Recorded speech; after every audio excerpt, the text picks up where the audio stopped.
Kurdistan Workers' Party has called on Turkey to enact sweeping legal reforms to ensure that PKK members can return home safely and transition into political life.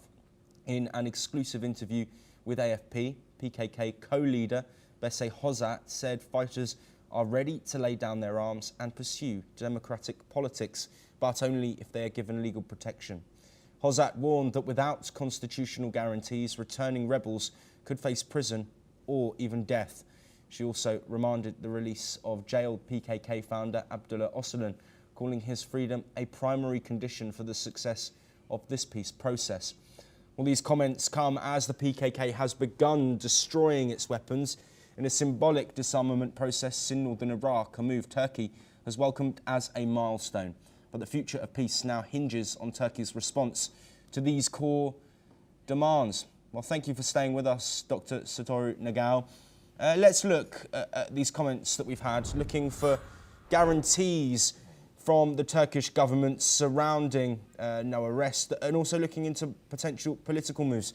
We discussed earlier in the day the significance of the PKK and Turkish government and the feud that has happened, but how likely and how realistic will it be for Turkey to turn around and say there won't be any sanctions and will welcome you into politics? Is that a realistic, accepting move?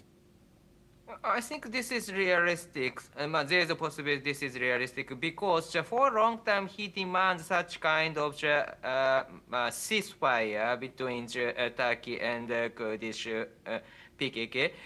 But PKK side hasn't accepted this demand from the former leader for a long time because the situation allows them to survive. But recently, the situation in Syria has changed. So their stronghold is located in Syria. But in case of Syria, the civil war has ended after the Arab Spring. So that's why so civil war has happened after Arab Spring. But now this is the timing to end the war. And the Syrian government need to decide the attitude, and Turkey side need to decide the attitude, and they are negotiating.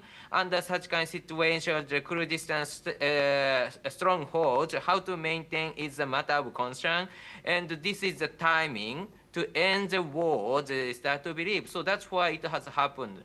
So situation in Syria is pushing PKK to decide and accept former leaders' demand, I believe.